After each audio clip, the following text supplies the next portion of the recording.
वागीशाद्याः सुमनसः सर्वार्थानामुपक्रमे यन्नत्वा कृतकृत्यास्यस्तन्नमामि गजाननम् यत्कारुण्यकणस्पर्शान्मूको वाचस्पतीयति ब्रह्मोपेन्द्रशिवैर्वन्द्यां नौमितां वागधीश्वरीम् यस्य निःश्वसितं वेद यो वेदेभ्योऽखिलं जगत् निर्ममेतमहं वन्दे विद्यातीर्थमहेश्वरम्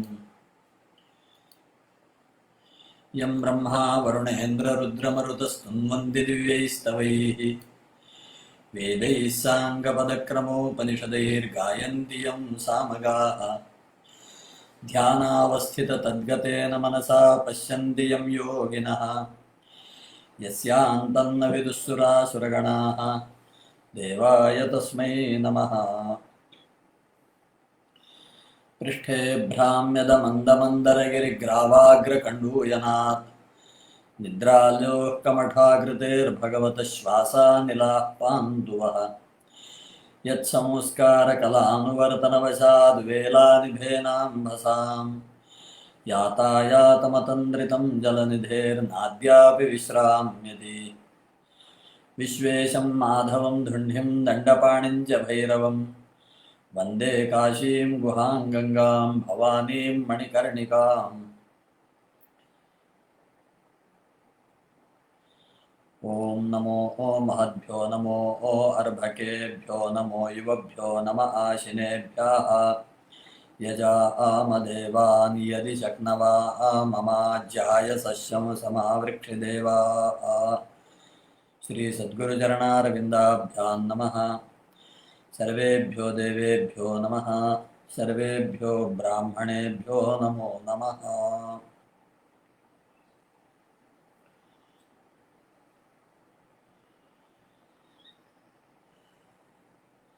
संपूर्णानंद संस्कृत विश्वविद्यालय के संस्कारशाला कार्यक्रम के अंतर्गत आज 7वें दिन संस्कारों के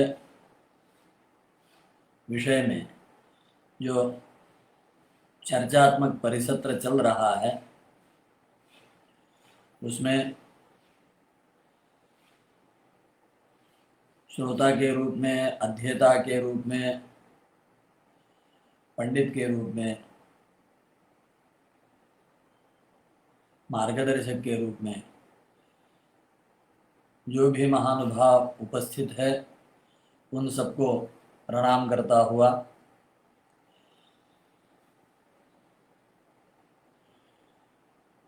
उपनयन पर्यंत के संस्कारों का विचार पूर्ण होने के पश्चात आज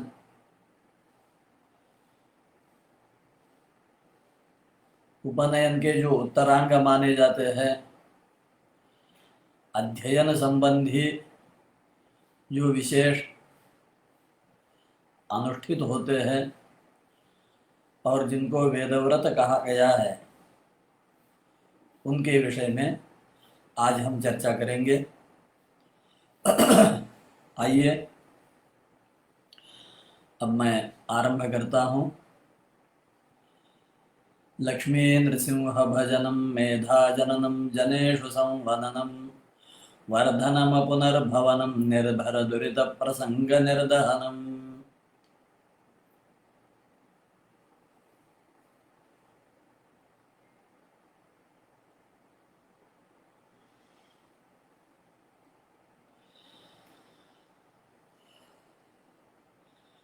अनुप्रवचनीय होम पर्यंत जब उपनयन संस्कार की सारी क्रियाएं संपन्न हो जाती है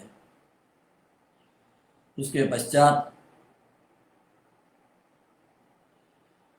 उपनयन का प्रथम दिन गिनते हुए दूसरे दिन और तीसरे दिन उस उपनयन के अग्नि की रक्षा करे। प्रतिनित्यम प्रातः ब्रह्मचारी संध्या वंदन करे, अग्नि कार्य करे, सूर्य नमस्कार आदि करे। माध्याह्न में पुनः माध्याह्न संध्या वंदन करके ब्रह्मयज्ञ का अनुष्ठान करे और उसके पश्चात भिक्षा करे और सायंकाल पुनः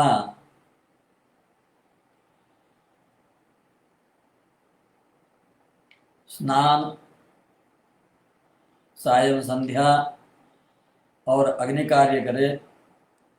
इस प्रकार अग्नि का रक्षण करते हुए और 3 दिन व्रत का पालन करते हुए ब्रह्मचारी चौथे दिन प्रातः मेधा जनन संस्कार को करना चाहिए।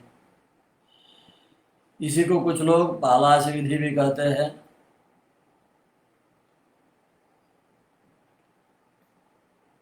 मेधा जनन संस्कार का विधि इस प्रकार बताया जाता है।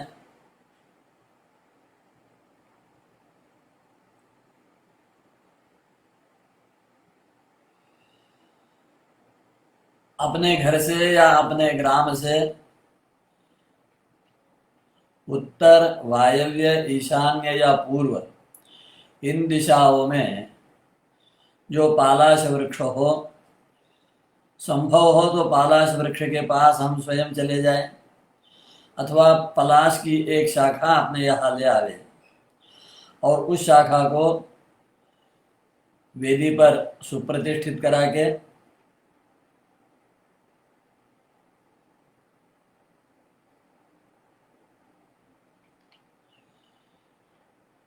ब्रह्मचारी को अपने पास में बिठाकर वहाँ आचार्य मम कुमारस्य उपनयन व्रत समाप्ति वेदग्रहण सामर्थ्य लक्षण मेधा सिद्धि द्वारा श्री परमेश्वर प्रीत्यर्थम मेधापर नामक सावित्री पूजा करिष्ये, इस प्रकार संकल्प करके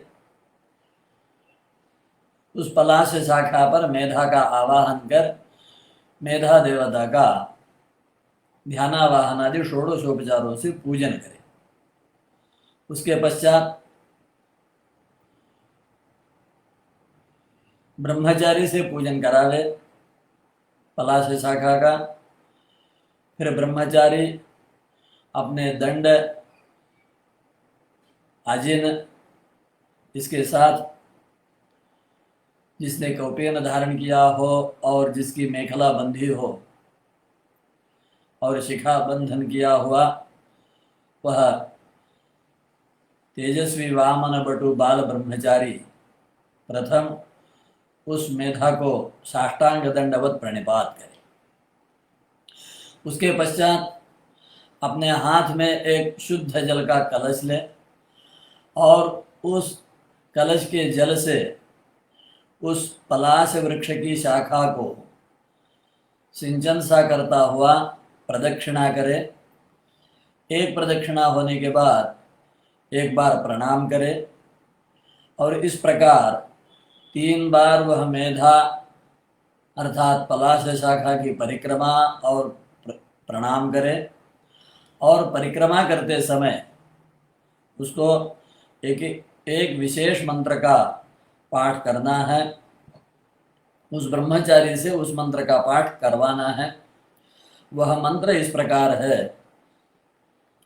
शुश्रवा असि यथा त्वं शुश्रवा अस्येवं मां सौश्रव संकुरु यथा त्वं देवानां यज्ञस्य निधिपोऽस्येवमहं मनुष्याणां वेदस्य निधिपो भूयासम्।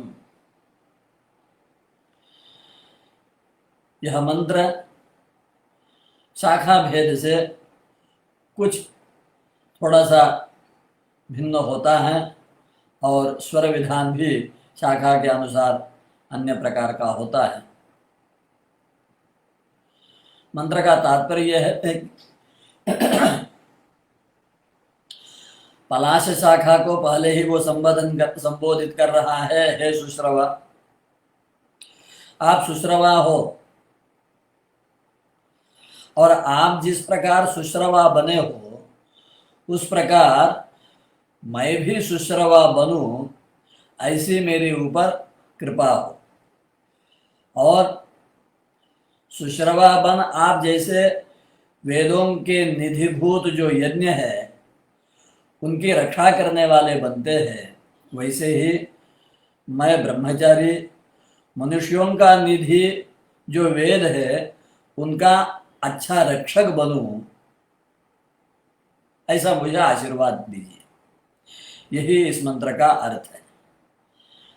पलाश को सुश्रवा इसलिए कहा जाता है कि उसके विषय में एक वैदिक और पौराणिक कथा सुनाई देती है कि सृष्टि के आरंभ में ब्रह्मा जी को अपने कर्तव्य का निर्णय करना था, तो वो परमात्मा के पास प्रार्थना करते हैं और परमात्मा ने उनको आदेश दिया कि हे वेदगर्भ, आपको किंचित भी उदास होने की आवश्यकता नहीं है, निराश होने की आवश्यकता नहीं है, आपको भ्रमित होने की आवश्यकता नहीं है। आपको हमने वेद दिए हुए हैं, वेद आपके पास है, आप उन वेदों का स्वाध्याय करो, वेदों का अभ्यास करो, उसी से आप अपने कर्तव्य का बोध पाओगे। तो वेद का स्वाध्याय करने हेतु वह पलाश वृक्ष के तले बैठ जाते हैं। मेरा स्वाध्याय निर्दोष हो, यथा योग्य हो, इसकी परीक्षा कैसी होगी? तो परमात्मा ने कहा कि इस वृक्ष के जो पत्र हैं वो पत्र आपका स्मरण करेंगे, श्रवण करेंगे, और जितने आपके स्खलन होंगे उतने पत्ते नीचे गिरेंगे। तो ऐसा कहते हैं कि ब्रह्मा ने वेद का स्वाध्याय आरंभ किया और सारा वृक्ष निष्पत्र हो गया। तो ब्रह्मा जी डर गए, क्या मैं संपूर्ण वेद को भूल गया हूं? वेद मुझे आते ही नहीं है। तब परमात्मा के चरणों में शरण जाते हैं, पूछते हैं। तो परमात्मा ने पूछा कि आपने किस प्रकार वेदों का आरंभ किया? तो उन्होंने बता दिया।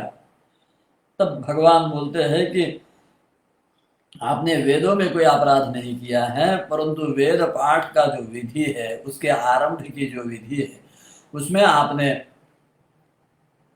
गलत किया है और इसी कारण ये इस प्रकार हुआ है। फिर परमात्मा से जानकर ब्रह्मा जी ने जैसे भगवान आदेश करते हैं उस प्रकार जो स्वाध्याय विधि में हम सब लोग सुनते हैं, जानते हैं, उसी प्रकार से प्रणवोच्चारण पूर्वक प्राणमुख बैठकर और दर्भेश्वासीनः दर्भान धारयमाणः जब स्वाध्याय शुरू किया तो सारा वृक्ष अत्यंत आह्लादित होता है, सुपुष्पित होता है। तो ब्रह्मा जी को भी बड़ा आनंद होता है।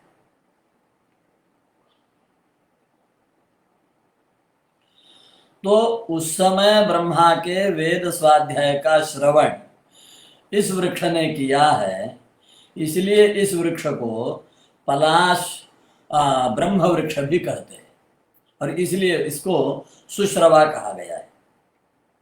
यज्ञ में इसका बड़ा महत्व है।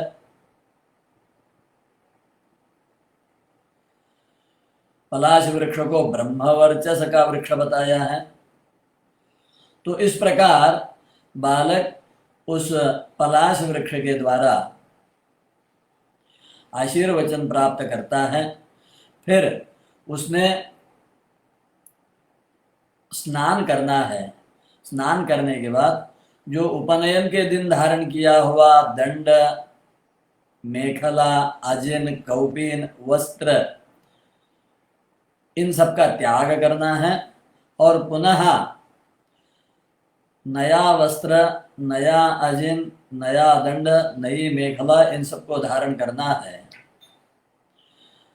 और फिर यज्ञोपवीत भी नूतन ही धारण करना है और तब जाके उपनयन के उत्तरांग की भी पूर्ति होती है। और वेदाध्ययन का अधिकार उसको प्राप्त होता है। पारस्कर सूत्र के अनुसार वेदारंभ की स्वतंत्र विधि है। आपस्तंभ सूत्र के अनुसार और बोधायन सूत्र के अनुसार भी वेदारंभ की अन्य विधि है।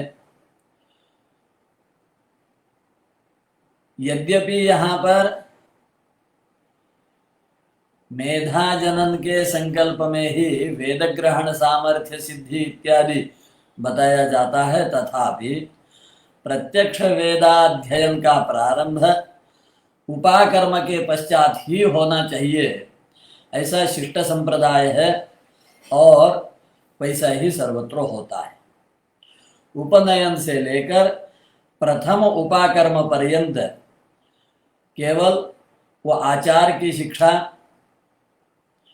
और संध्या अग्निकार्य ब्रह्मयज्ञ शब्द रूपादि और किस प्रकार गुरु सेवा करनी है, किस प्रकार अग्नि रक्षण करना है, किस प्रकार समिदाहरण करना है, किस प्रकार अपने और गुरु के वस्त्र प्रक्षालन आदि कार्य करने हैं, किस प्रकार भिक्षा करनी है, किस प्रकार भोजन करना है, इन सब सदाचारों को गुरु के मार्गदर्शन में और अपने जो ब्रह्मचारी अर्थात अपने से पूर्व के गुरुकुल में जो विद्यार्थी है, बड़े भाई है, उनसे इन सब चीज़ों को सीखता है और इसी प्रकार उसका कालक्रमण उपाकर्म तक चलता है। यहाँ प्रसंग में पुनरुपनयन के प्रयोजन भी बताए गए हैं।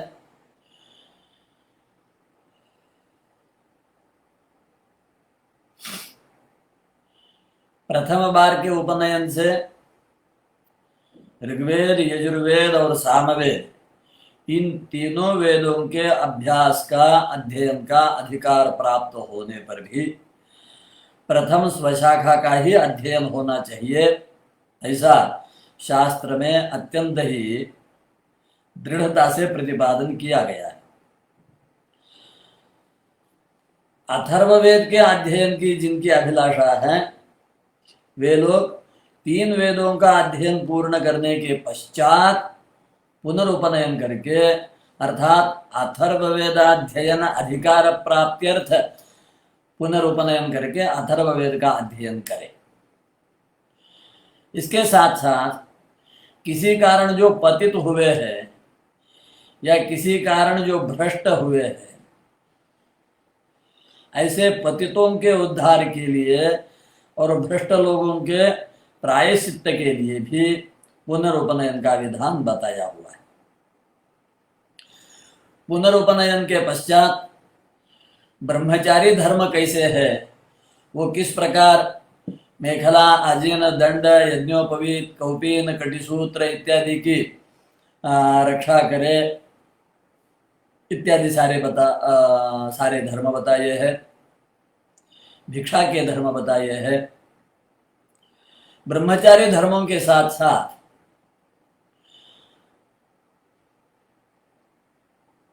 अध्ययन विधि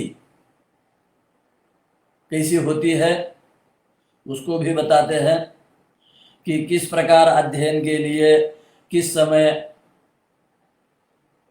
अपने श्री गुरु के चरणों में बैठना है, किस प्रकार बैठना है, आसन कैसे हो, कैसी वंदना करे, किस प्रकार प्रार्थना करे और एक समय के पाठ में कितना अध्ययन किया जाए, इसका भी विचार आया है। और एक समय में इतने वेद मंत्रों का पाठ होना चाहिए, ऐसा जो एक शास्त्रबद्ध और संप्रदाय निष्ठ जो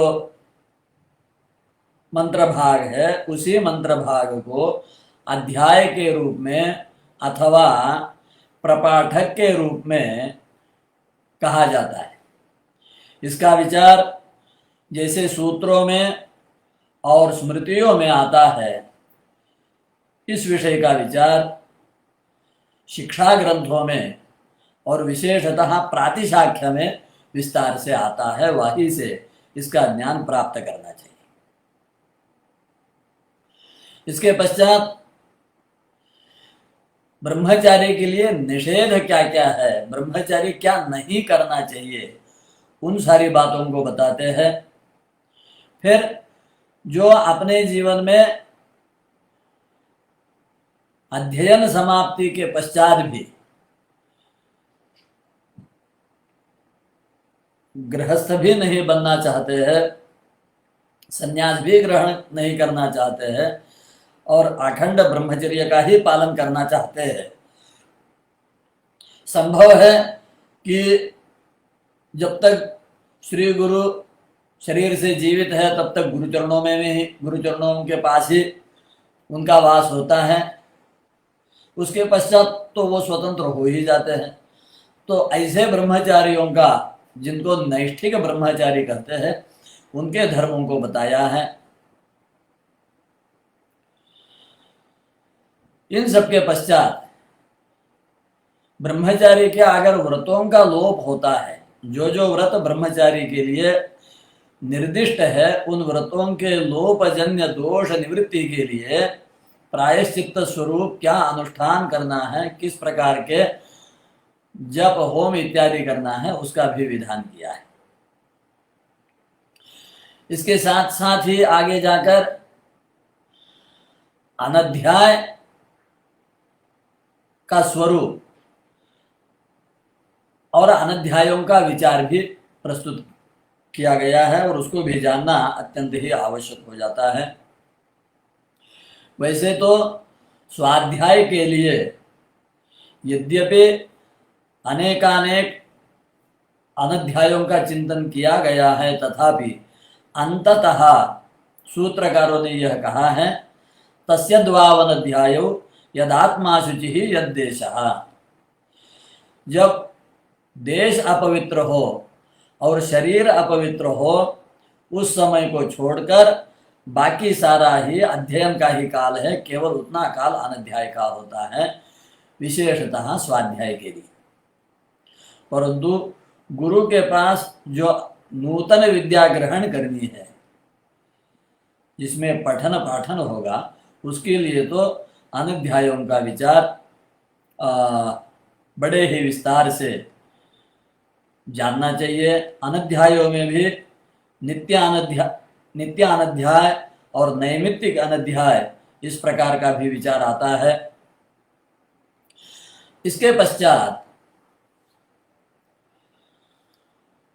उपाकर्म, जो संस्कारों में एक गिना जाता है, वर्ष में एक बार ही होने पर भी उनको नित्य कहा गया है और उपाकर्म का अनुष्ठान अत्यंत ही महत्वपूर्ण, लाभदायक और आवश्यक बताया हुआ है। उपाकर्म के विषय में भगवान आश्वलायन महर्षि सूत्रित करते हैं, अथातोऽध्यायोपाकरण मोषधीनां प्रादुर्भावे श्रवणेन श्रावणस्य पंचम्यां हस्तेन वा। इस सूत्र से उन्होंने जब पर्याप्त वृष्टि हो चुकी हो और वर्ष ऋतु में श्रावण मास में श्रवण नक्षत्र के दिन अथवा हस्त नक्षत्र के साथ पंचमी के दिन ऋग्वेदियों का उपाकर्म होना चाहिए। सामान्यतः श्रावण पूर्णिमा उपाकर्म का दिन है, इसमें कोई दो मत नहीं है, एक आधा दिन आगे पीछे हो जाता है। केवल साम्यवेदियों के लिए उपाकर्म का काल भाद्रपद पूर्णिमा सूचित किया हुआ है, निर्देशित किया हुआ है। उपाकर्म में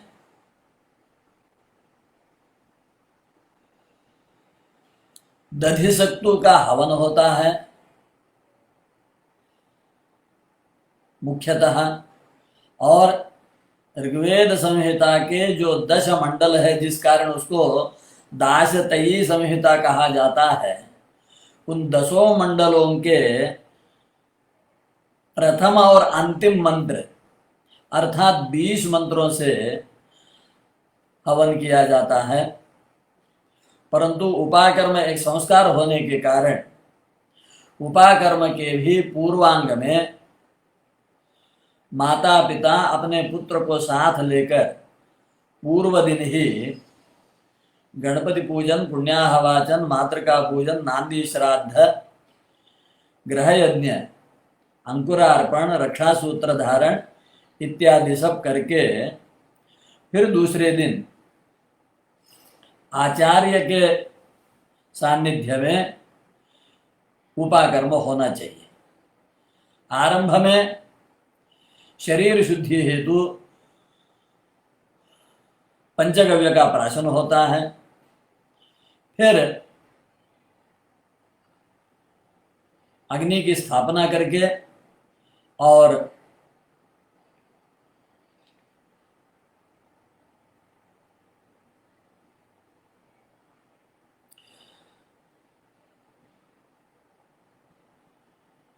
यहाँ पर बताते हैं कि निवीति होकर अर्थात माला जैसे यज्ञोपवीत को गले में रखकर सप्तर्षियों का अरुंधति के साथ पूजन होना चाहिए। यहाँ पर आचार्य एक साथ ही अनेक नूतन ब्रह्मचारियों को बिठा के और सबके लिए उपाकर्म करते हैं।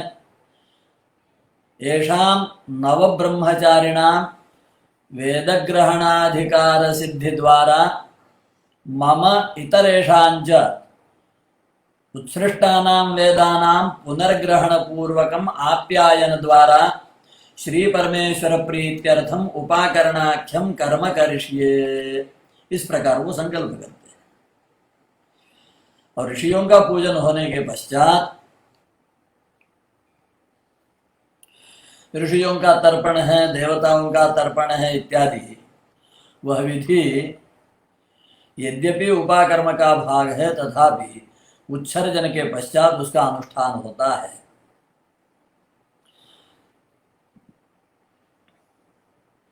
तो अग्नि में प्रथम सावित्री, ब्रह्मा, श्रद्धा, मेधा, प्रज्ञा, धारणा, सदसस्पति, अनुमति, छंदर्षि इन देवताओं को आज्य से अर्थात घी से हवन किया जाता है। और उसके पश्चात जो 10 मंडलों के आद्यंत मंत्र है उनकी जो देवता ये है, जैसे अग्निम अत्रण सूर्यान, अग्निम शकुंतम, अग्निम मित्रावरुणौ, अग्निम अपहा, अग्निम मरुतः, अग्निम विश्वान देवान, अग्निम इंद्रामरुतः, इंद्रम अग्नामरुतः, अग्निम इंद्रा सोमो, इंद्रम अग्नामरुतः, पवमान सोमम, अग्निम समुज्ञानम। इस प्रकार 10 मंडलों के आद्यंत 20 मंत्रों के जो 20 देवता ये है उनके लिए आहुतियां देनी है उन मंत्रों से। यह हवन होने के पश्चात फिर वह दधिसक्तु का प्राशन करते हैं, जो हुतशेष दधिसक्तु है।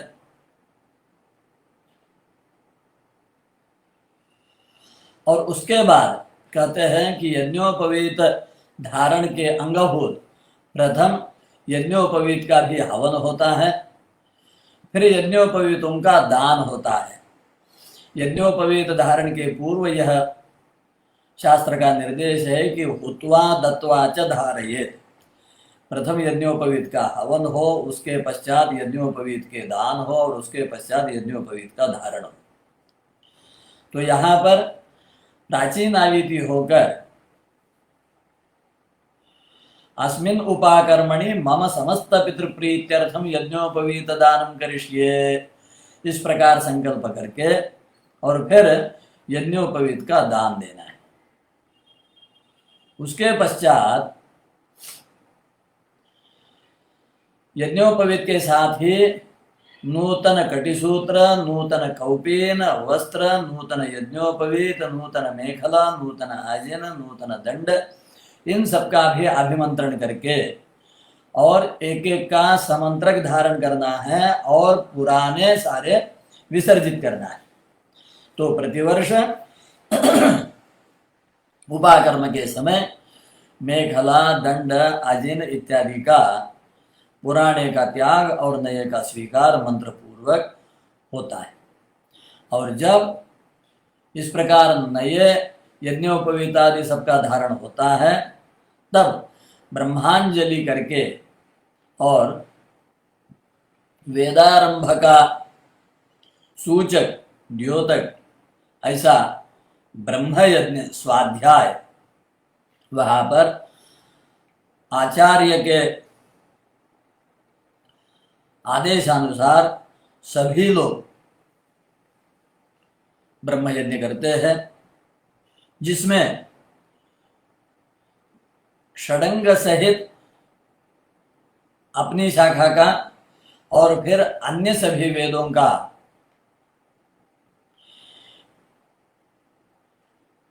यथाशक्ति पाठ किया जाता है। न्यूनतम एक एक वाक्य तो होना ही चाहिए। उसके साथ साथ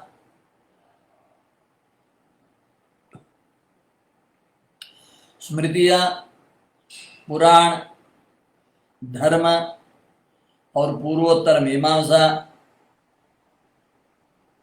इनका भी स्वाध्याय होता है। सूत्रकारों ने स्वाध्याय में विद्याओं का जो संग्रह किया है उसमें वो कहते हैं, अथ स्वाध्यायमधीत ऋचो यजोषि सामान्यथर्वांगिरसो ब्राह्मणानि कल्पान् गाथा नाराशंसीर इतिहास पुराणादि। इतनी विद्याओं का स्वाध्याय होना चाहिए। और ये सब स्वाध्याय होने के पश्चात संयुवाक मंत्र से शांति करके और नमो ब्रह्मणे इस अंतिम मंत्र का त्रिवार पाठ करके, जिसको परिधानीय कहते हैं, उसको त्रिवार पाठ करके उपाकृता वै वेदाः, इस प्रकार के आचार्य के आदेश के पश्चात सभी ब्रह्मचारी ब्रह्मांजलि के स्वाध्याय के समय जिन कुशाओं को आपने अंजलि में धारण किए हैं, उस जल को वृष्टिरसि वृश्च में पापमानमृतात् सत्यम उपागाम, इस मंत्र से जल को नीचे छोड़े और कुशाओं को धारण कर ले और उन कुशाओं को धारण करके ही उनको नित्य स्वाध्याय करना है। इसके पश्चात प्रायश्चित्तादि होम विशेष पूर्ण करके वेद प्रीत्यर्थ है वस्त्र पात्र भोजन आदि से ब्राह्मणों को संतुष्ट करा दे। इस प्रकार का यह उपाकर्म का विधान सभी सूत्रकारों ने, सभी स्मृतियों ने बताया है। अनुष्ठान कल्प में थोड़ा थोड़ा बदलाव अवश्य है। उपाकर्म के पश्चात तुरंत ही अध्ययन का आरंभ हो, यह एक पक्ष है। वर्तमान काल में प्रातः उत्सर्जन करके माध्याह्न उपाकर्म होता है। उत्सर्जन के पश्चात 3 दिन अथवा 1 दिन का अनध्याय होना चाहिए। ऐसा एक विधान होने से कुछ लोग 1 दिन या 3 दिन का अनध्याय करते हैं। उस अनध्याय को भी व्यर्थ ना जावे। और जो लोग अध्ययन समाप्त करके गृहस्थ जीवन में जी रहे हैं, उनके लिए भी उत्सर्जन उपाकर्म नित्य है। सभी गृहस्थों के लिए, सभी त्रैवर्णिकों के लिए उपाकर्म नित्य कर्म है। तो नित्य वेदाध्ययन नहीं हो पाता है। संपूर्ण वेदाध्ययन नहीं हो पाता है। इसलिए एक विशेष विधान जिसको दक्षिण देश में आज भी हम अनुष्ठान में देख पाते हैं कि वह वेद माता स्वरूपी भगवती गायत्री की उपासना करते हैं और सभी त्रैवर्णिक उपाकर्म के दूसरे दिन न्यूनातिन्यून सहस्र गायत्री अवश्य ही जपते हैं। कुछ लोग 3 सहस्र जप करते हैं और 3 सहस्र गायत्री जप को शास्त्रकारों ने एक प्रकार का छोटा सा पुरस्चरण माना गया है, जिससे छोटे छोटे छोटे अनेक दोष निवृत्त होते हैं और वह व्यक्ति सुपात्र बना रहता है।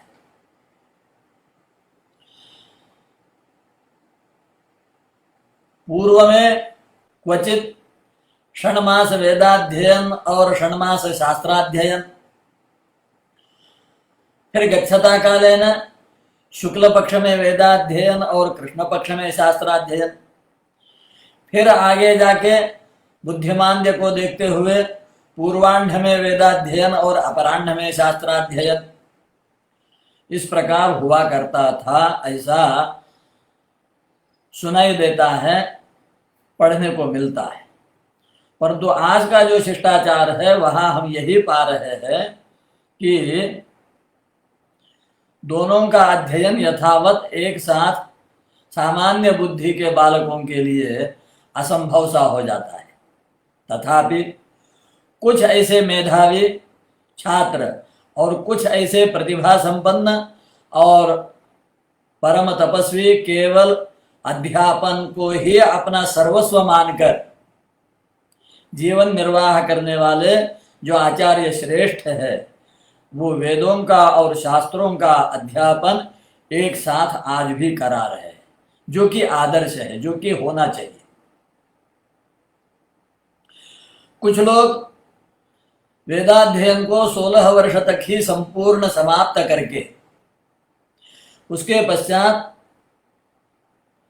शास्त्रों के अध्ययन में प्रवृत्त होते हैं और उन सबका मुख्य प्रयोजन यही है कि अधीत वेद के अनुष्ठान हेतु वेदों का अर्थ ज्ञान अर्थात धर्म ज्ञान होना चाहिए। बिना ज्ञान से अनुष्ठान नहीं हो सकता है, श्रद्धा भी नहीं हो सकती है। इसलिए मुख्यतः व्याकरण, निरुक्त और अध्ययन के संबंध में प्रातिशाख्यादि ग्रंथ, शिक्षादि ग्रंथों का, मुहूर्त के निर्णय के लिए ज्योतिष वेदांग का, इस प्रकार वेदांगों के अध्ययन के साथ साथ उभय मीमांसा क्रमशः और उभय मीमांसा में प्रवेश होने के लिए, जैसे कि एक शास्त्राध्ययन की परंपरा में माना जाता है कि काणादम पाणिनीयंच सर्वशास्त्रोपकारकम, और उस उक्ति को सार्थ करते हुए पाणिनीय के साथ काणाद शास्त्र का अर्थात न्याय वैशेषिक जो नव्य न्याय में मिश्र हो गया है और उनका साथ ही अध्ययन होता है, उसके अध्ययन में प्रवृत्त होते हैं। सांख्य, योग, स्मृतियां, इनका स्वतंत्र रूप से अध्ययन आजकल ना के बराबर हो गया है, जबकि उनका अध्ययन भी उतना ही आवश्यक है। जो भारतीय गुरुकुल परंपरा का पुनः विकास हो, पुनः स्थापना हो और सुसंस्कृत मेधा संपन्न बालक जब निष्ठापूर्वक अध्ययन में लग जाएंगे और उसी प्रकार के आचार्य भी भगवत कृपा से प्राप्त होंगे, उपस्थित होंगे, अनुग्रह करेंगे, तो अवश्य ही वह दिव्य प्राचीन विद्याओं के अभ्यास की जो उन्नत परंपरा थी, जिससे आगे जाकर शंकराचार्य जैसे, सायणाचार्य जैसे या सूत्रकारों के जैसे कोई महामनीषी पुनः इस भारत देश में अवश्य ही उत्पन्न होंगे, ऐसे विश्वास के साथ। जैसे कि किसी महात्मा ने कहा है, कालो ह्ययन निरवधिर विपुला च पृथ्वी। आज की अवस्था को, परिस्थिति को देखकर हमें निराश उदास होने की आवश्यकता नहीं है। भविष्य के गर्भ में अवश्य ही उज्ज्वलता का, उन्नति का, अभ्युदय का हम दर्शन कर पाए। यही संस्कारों का परिणाम हो सकता है, यही हमारे चिंतनों का, अध्ययन का, चर्चा का परिणाम होना है। उसी की कामना करते हुए इस प्रकरण को यहाँ पर समाप्त करते हैं और आगे अब व्रतों के विषय में चिंतन करते हैं। तो संक्षेप में उत्सर्जन का भी बता देता हूं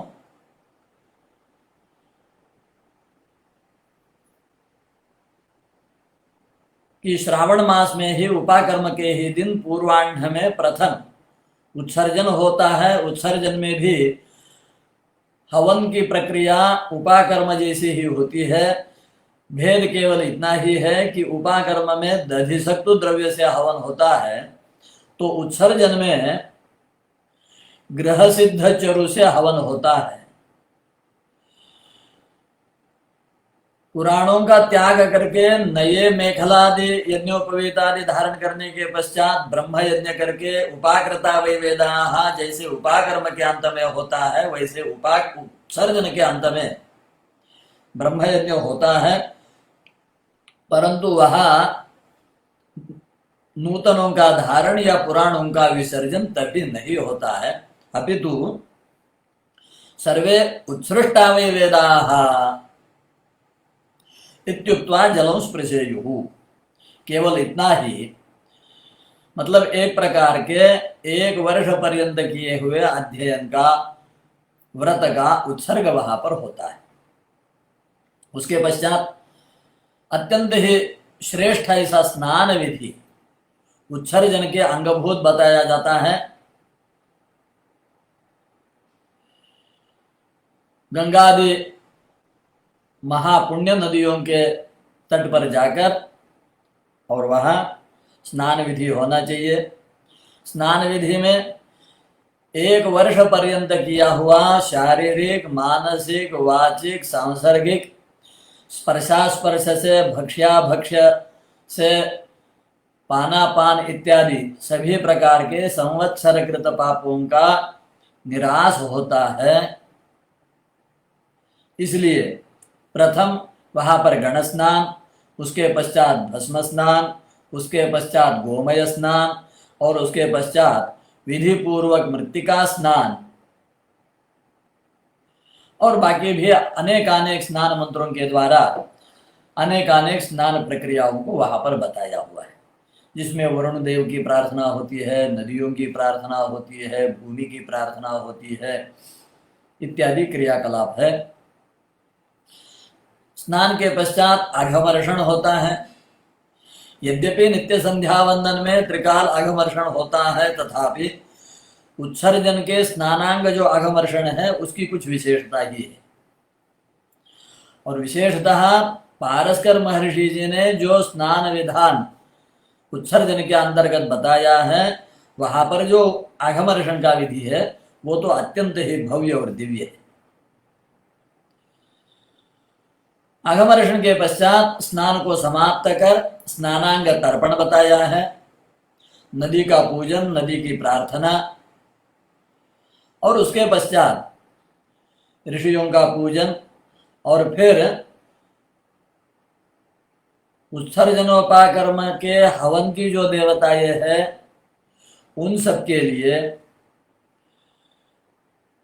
तर्पण करके और फिर नित्य ब्रह्म यज्ञांग जो ऋषि देवता ऋषि आचार्य पितृतर्पण है वो भी करना है।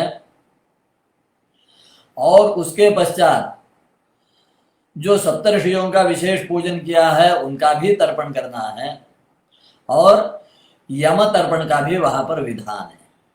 उसके पश्चात अपना पूरा देश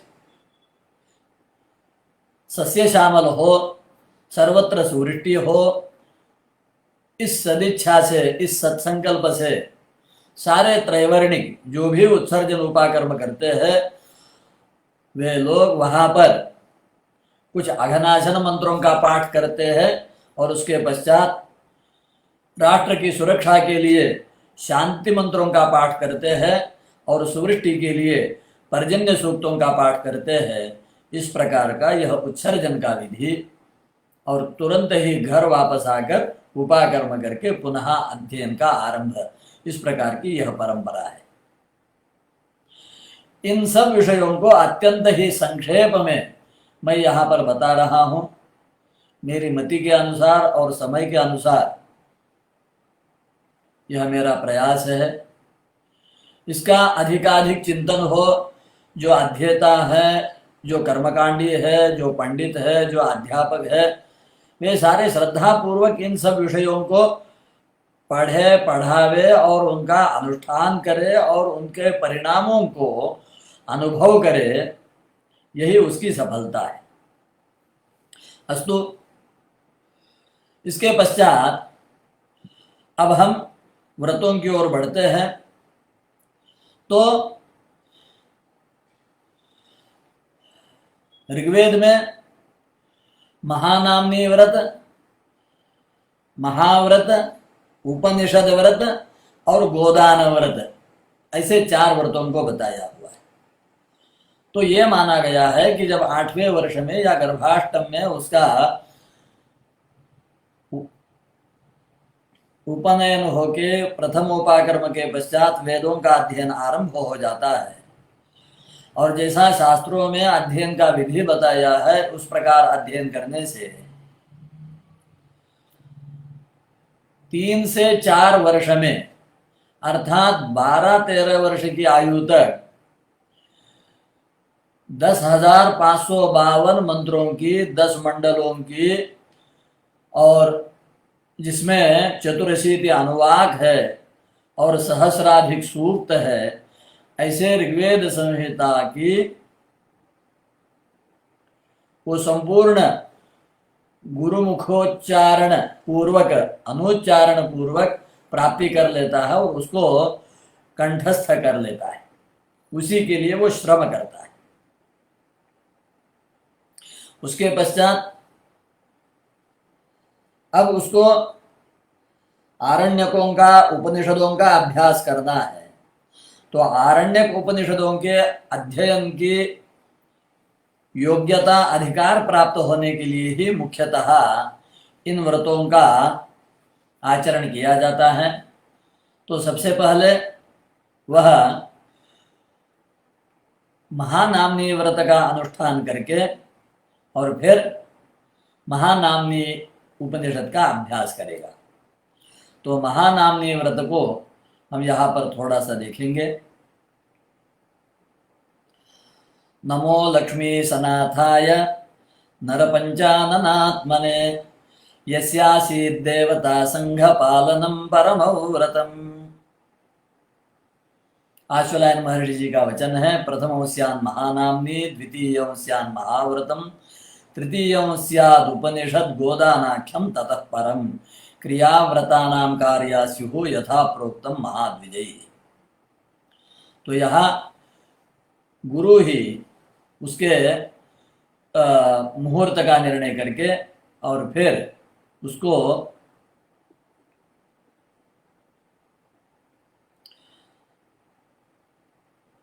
आदेश देते हैं और उसके लिए इस व्रत का अनुष्ठान आचरण करा के फिर वह महानामनी का अध्ययन करता है। महानामनी के अध्ययन होने के पश्चात वह पुनः महाव्रत का अनुष्ठान करे और फिर महाव्रत संज्ञक जो ऐतरेय आरण्यक के प्रथम और पंचम आरण्यक है उन दोनों का अध्ययन करे। जो प्रथम महानामनी आरण्य कहाँ है, वो ऐतरेय आरण्य के चतुर्थ आरण्य की संज्ञा है।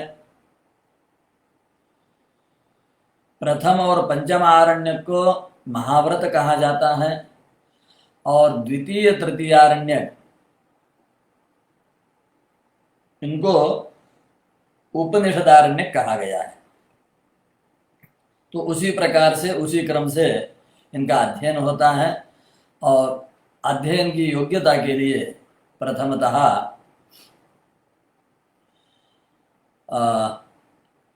इन व्रतों का अनुष्ठान होता है। अब व्रतों का अनुष्ठान कैसा है, तो यहाँ पर बताते हैं कि जन्म प्रभृति त्रयोदशे वर्षे, 13 वर्ष के अवस्था में बालक का महानामनी व्रत संस्कार होगा। पहले ही दिन ब्रह्मचारी स्नान आदि करके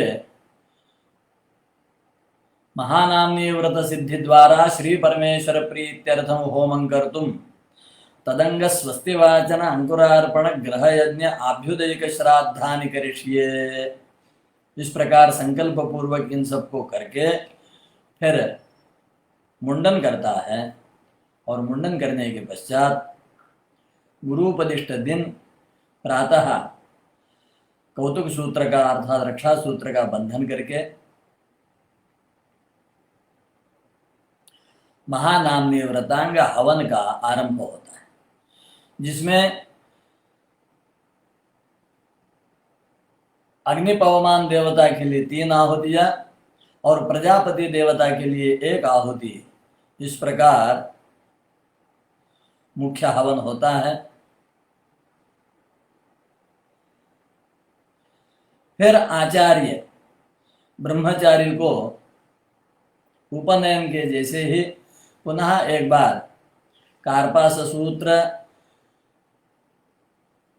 अर्थात कटिसूत्र, कार्पास वस्त्र, यज्ञोपवीत, आजिन इत्यादि नए देते हैं, दंड पर्यंत सभी वस्तु। फिर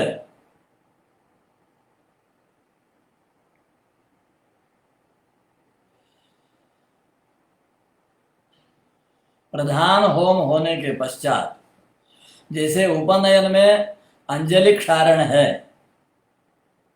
तत्सवितुर्वृणी में है वयं देवस्य भोजनम श्रेष्ठम सर्वधातमंतुरम भगस्य धीमहि, उसी मंत्र से यहाँ भी अंजलि क्षारण पुनः होता है। हस्तग्रहण भी उपनयनवत ही होता है। उपनयन जैसे ही सारे क्रियाकलाप होने के पश्चात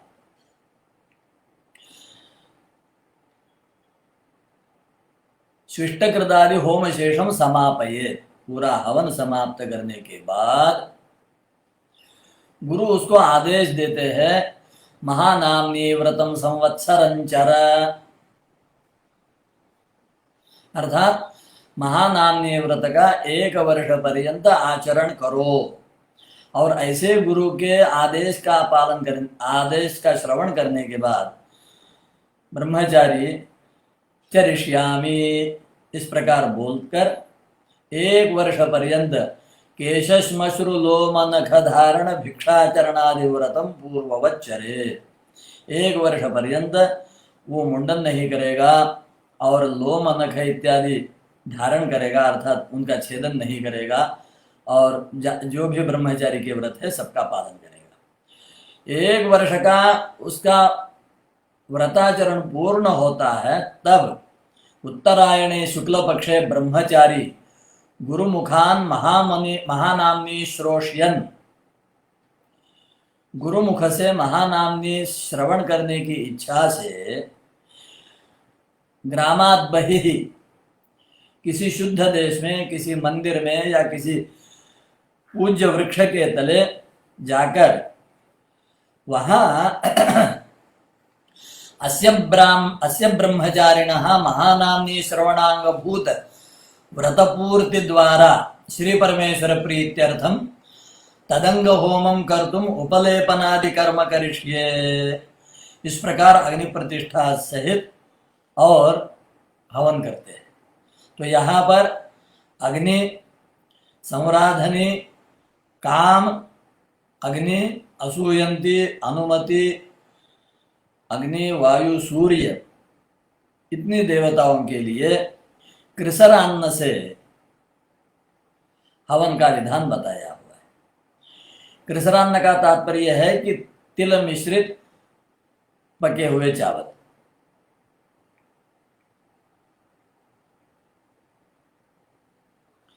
ब्रह्मचारी स्थाली पाक विधान से होम के लिए और अपने भोजन के लिए पर्याप्त हो उतने चावल लेकर 9 देवताओं के लिए अग्नयेत्वा जुष्टं निर्वपामि, सम्राधन्ययित्वा जुष्टं निर्वपामि, कामायत्वा जुष्टं निर्वपामि, इस प्रकार सभी देवताओं के लिए 4-4 मुष्टि व्रीहि लेगा और उसके पश्चात उनका अवघात आदि सब करके वहाँ पर उसी में तिल प्रक्षेप करके और कृसर का निर्माण करेगा। और जब कृसर सिद्ध हो जाता है फिर वहाँ पर गुरु और शिष्य दोनों मिलकर एक एक मंत्र से आहुति देते हैं। अग्नावग्निश्चरति प्रविष्ट ऋषीणाम पुत्रो अधराज एषः तस्मै जुहोम्य हविषा घृतेन मा देवानां मोमुहद्भागधेयं मो अस्माकं मोमुहद्भागधेयं स्वाहा अग्नये इदं न मम। ये पहली आहुति है। और इसी प्रकार या तिरश्ची निपद्यते हम विधरणी इति तान्त्वा घृतस्य धारया यजे संराधनी महं स्वाहा संराधन्यै इदम् यस्मै त्वा कामकामाय वयं सम्राड्य जामहे तमस्मभ्यं कामं दत्त्वा थेदं त्वं घृतं पिब स्वाहा कामायेदम् अयं नो अग्निर्वरिवः कृणोत्वयं रथः पुर एतु प्रभिन्दन् अयं शत्रून् जयति जरहृषाणो यं वाजं जयतु वाजमातौ स्वाहा वाजसातौ स्वाहा अग्नये इदम् असूयन्त्यै चानुमत्यै स्वाहा प्रदात्रे स्वाहा। और फिर व्याहृति मंत्रों से भू स्वाहा भुव स्वाहा स्वस्वाहा इस प्रकार से हवन होता है। हवन के पश्चात गुरु के आदेश से वो शेष संपूर्ण चरु का ब्रह्मचारी प्राशन करता है अर्थात भक्षण करता है। और जब ब्रह्मचारी का भक्षण हो जाता है, भोजन हो जाता है, तब आचार्य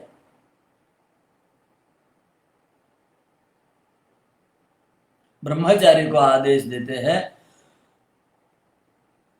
व्रतपति पूर्तये उपतिष्ठस्व। व्रतपति देवता जो आदित्य है उनके सामने खड़ा हो जाओ, उनका उपस्थान करो, उनकी प्रार्थना करो। तब ब्रह्मचारी हाथ में जलांजलि लेकर भगवान सूर्य नारायण के लिए मंत्र पूर्वक त्वं व्रतानां व्रतपतिरसि व्रतं चरिष्यामि तच्छकेयं तेन शकेयं तेन राध्यासम, इस मंत्र से सूर्य भगवान का उपस्थान करते हैं, वो अंजलि उनको अर्पण करते हैं। और फिर आचार्य ब्रह्मचारी को संयम का आदेश देते हैं, दूसरा कोई देखे नहीं, किसी के पास संभाषण ना करे, मौन रहे। और त्रयस्त्रिंशत् देवता प्रीत्यर्थम वेदत्रयम् अनुस्मरन् आहतेन वाससा ब्रह्मचारिणः मुखसहितं शिरः वामकर्णप्रदेशमारभ्य 3 प्रदक्षिणं वेष्टयित्वा यथा तद्वासः न पतति तथा एकरात्रं त्रिरात्रं वा एकभूतः अस्वपन् भव, इस प्रकार का आदेश देते हैं।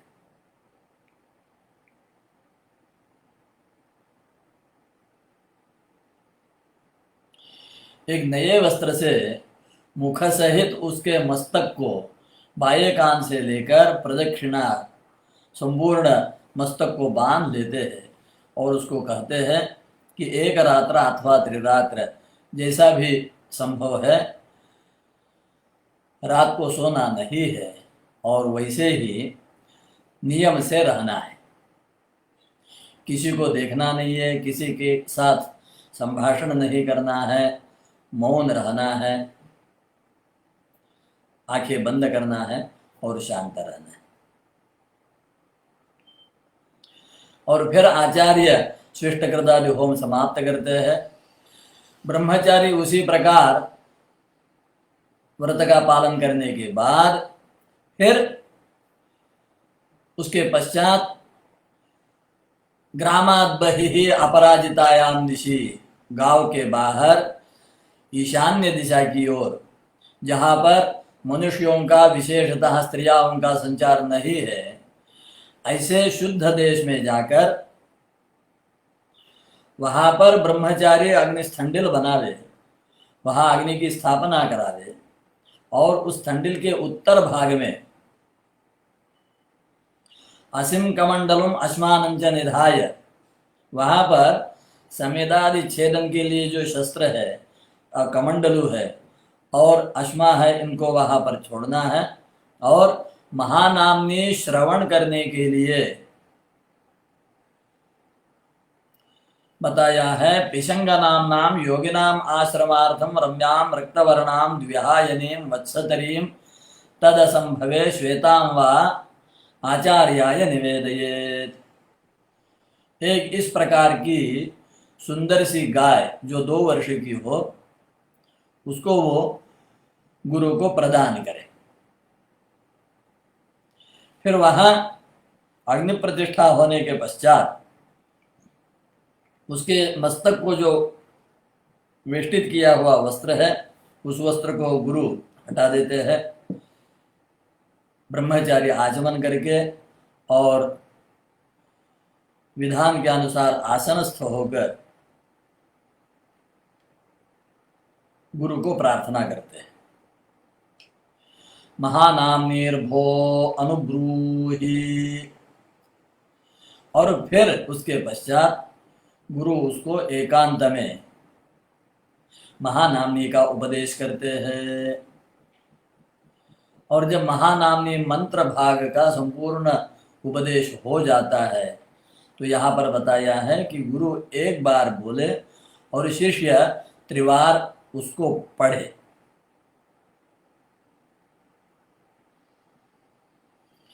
उसके पश्चात ब्रह्मचारी गुरु के आदेश से मित्रस्यत्वा चक्षुषा प्रतीक्षे, मित्रस्यत्वा चक्षुषा समीक्षे, इन 2 मंत्रों से सूर्य का दर्शन करते हैं। फिर सभी दिशाओं को प्रणाम करते हैं, पुनः सूर्य का वीक्षण करते हैं, इत्यादि क्रियाकलाप यहाँ पर बताया है। वहाँ आरंभ में कुछ शांति मंत्रों को बताया है। अग्ने इळा नम ऋषिभ्यो मंत्रकृद्भ्यो नमो वो अस्तु देवेभ्यः शिवान शंतमा भव सुमृळिका सरस्वती माते व्योम संदृशी। ये पहला मंत्र भूमि को स्पर्श करके बोलना है। उसके पश्चात भद्रं करने भी, फिर शन्य इंद्राग्नि, फिर स्तुषे जनम, फिर कयानश्चित्र, इन 3 मंत्रों का, फिर स्योना पृथ्वी मंत्र, इन मंत्रों का पाठ करने के पश्चात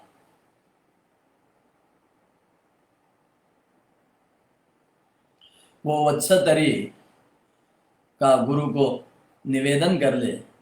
और जैसे उपनयन में अनुप्रवचनीय होम होता है, उसी प्रकार इस महानामनी व्रत के अंतर्गत भी अनुप्रवचनीय होम होता है।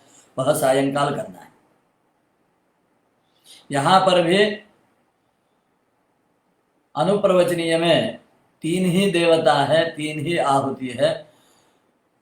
केवल इतना ही बदल है कि उपनयनांग अनुप्रवचनीय में सदसस्पति, सावित्री और ऋषि है, तो यहाँ पर सदसस्पति, महानामनी और ऋषि, इस प्रकार की देवता ये है। और इन सब के लिए चविश्रपण करके और जब हवन हो जाता है तब ब्राह्मण भोजनादि करके वेद समाप्तिरस्विति भवन्तो ब्रुवन्तु। इस प्रकार ब्रह्मचारी और उसके जो सब ब्रह्मचारी होंगे वो सब वहाँ पर जो विद्वान गुरुजन होंगे उन सबको प्रार्थना करेंगे और वे सारे कहेंगे वेद समाप्तिरस्तु। इस प्रकार का यह महानामनी व्रत है। जैसे महानामनी व्रत होता है उसी प्रकार महाव्रत है। कुछ देवताओं का अंतर आता है, कुछ मंत्रों का अंतर आता है, परंतु विधान एक ही प्रकार का है। महाव्रत एक विशेष श्रौत यज्ञ है और महाव्रत के संबंधी जो विधि विधान है उसका निर्देश संपूर्ण वेद वाङ्मय में विस्तार से अगर कहीं उपलब्ध होता है तो वह है ऐतरेय आरण्यक का प्रथम आरण्यक और पंचम आरण्यक। और तदर्थ यहाँ तक कि जो अध्वर्यु का कार्य निर्वहन करते हैं उनको भी इसका ज्ञान आवश्यक हो जाता है, क्योंकि बिना महाव्रत के ज्ञान से वह उस यज्ञ का आध्वर्य भी नहीं कर सकते हैं और उनके अध्ययन की पूर्णता भी नहीं मानी जाती है। अथ महाव्रतम इंद्रो वै वृत्रम हत्वा महान भवद्यन् महान भवत्तन् महाव्रतस्य महाव्रतत्वम्। इस प्रकार महाव्रत के महाव्रतत्व को ऐतरेय आरण्य के आरंभ में ही निवेदन किया हुआ है। एक अत्यंत ही श्रेष्ठ यज्ञ का विधान है।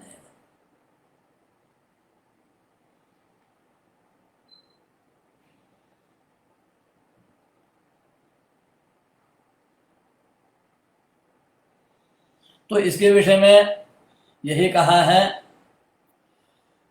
स्वस्ति वाचनादि होमशेष समाप्ति पर्यंतम महानाम्नी व्रतवत् कृत्वा संवत्सर पर्यंतम महाव्रतमाचरेति ब्रह्मचारिणं प्रति प्रेषमुक्त्वा।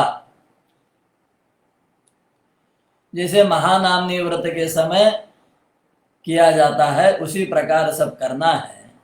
और फिर गुरु उसको जब वो अभिवादन पूर्वक अधि भोः महाव्रतम भोः अनुब्रूहि इस प्रकार याचना करता है तो गुरु उसको महाव्रत का अध्यापन कराते हैं। फिर इसके भी अंत में ब्रह्मोदन का विधान बताया है और अनुप्रवचनीय का भी विधान बताया है। यहाँ पर एक विशेष बताया है कि शिष्य स्वयं भी महाव्रत का अनुष्ठान कर सकता है। आचार्य भावे शिष्यः स्वयमेव महाव्रताध्ययनादिकं कुर्यात्। इसके पश्चात उपनिषद व्रत बताते हैं। उपनिषद व्रत में भी वही सारा विधान है जो महानाम्नी के समय बताया हुआ है। एष पंथा एतत् कर्म एतत् ब्रह्म एतत् सत्यम तस्मान्न प्रमाद्ये तन्नातीयान् नैहत्यायन् पूर्वे येत्यायमस्ते परा बभूवुः। यहाँ से आरंभ करके द्वितीय आरण्यक संपूर्ण, जिसके अंत में आत्मा वायद में केवाग्रासीत, यहाँ से 3 अध्याय ऐतरेय उपनिषद का स्वाध्याय होता है और उसके पश्चात अथात संहिताया उपनिषद पृथ्वी पूर्व रूपम देवोत्तर रूपम इत्यादि जो संहितोपनिषद का अध्ययन होता है, इसमें आचार्या यहाँ पर परिसमाप्ति होती है। इन सबके अध्ययन के लिए यह उपनिषद व्रत का अनुष्ठान होता है। यहाँ भी जैसे महानाम्नी व्रत के समय और महाव्रत के समय किया हुआ है उसी प्रकार का विधान यहाँ पर भी होता है।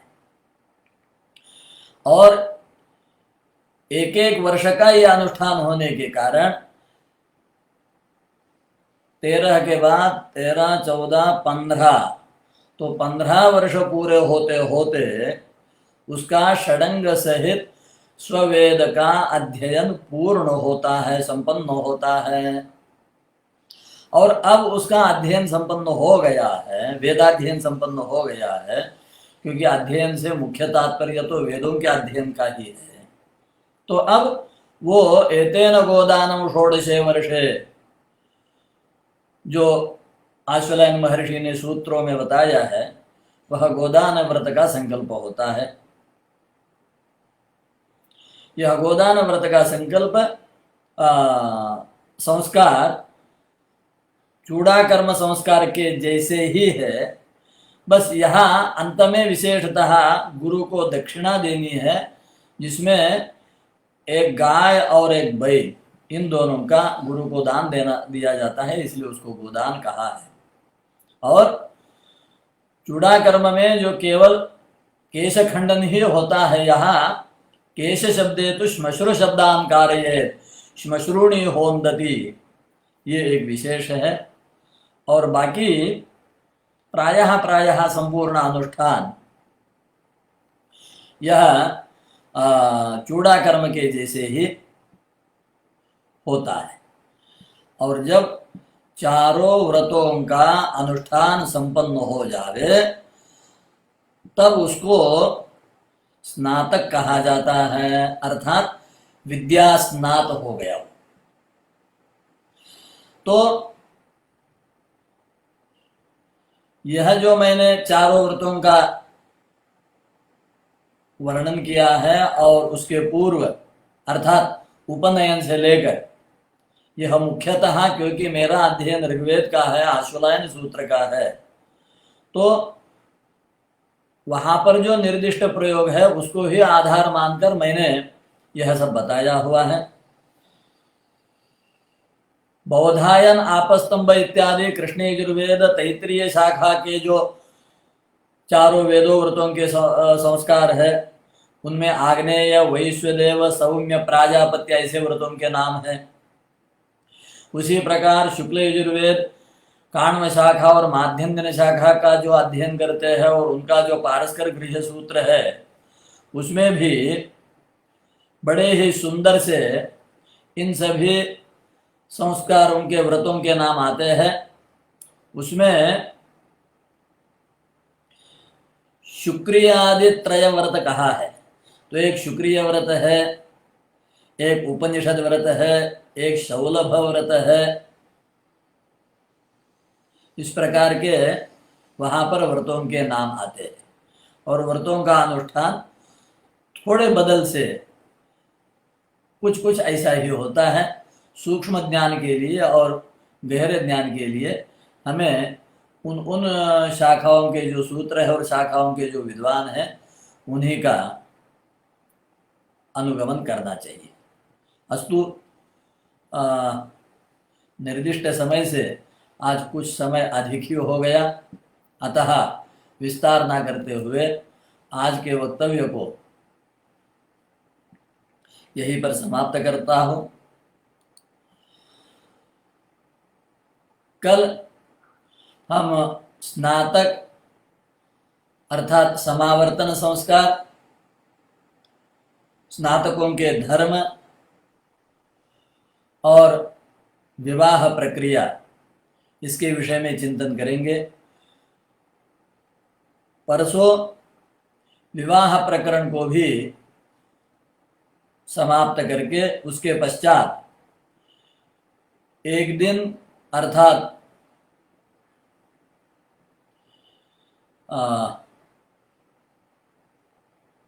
आज से तीसरे दिन मंगल के दिन हम गृहस्थ धर्म और पंचमहायज्ञ उनका विचार करेंगे। संभव हो तो एक दिन सप्तपाक, सप्तहवि और सप्तसोम उनका यथा समय यथामति संक्षेप में चिंतन करके, और आत्मगुण जो कि सर्वतोपरि है और जो सभी के लिए और सभी समय के लिए परम अनुष्ठेय और परमादरणीय है, उनका भी विचार करके इस संस्कारशाला का समापन, जैसे पूज्य कुल गुरु जी का आदेश हो उसके अनुसार 2 तारीख को करने की कामना करते हैं। सभी श्रोताओं को एक बार प्रणाम, भूरि भूरि धन्यवाद, ज्येष्ठों को अभिवादन और वाणी को विराम।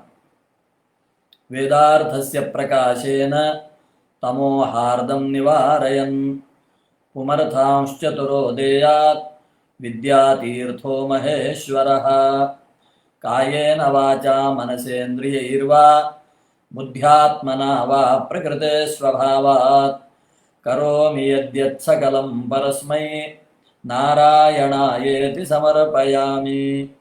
ॐ सहना भवतु, सहनौ भुनक्तु, सह वीर्यं करवावहै, तेजस्विनावधीतमस्तु मा विद्विषावहै।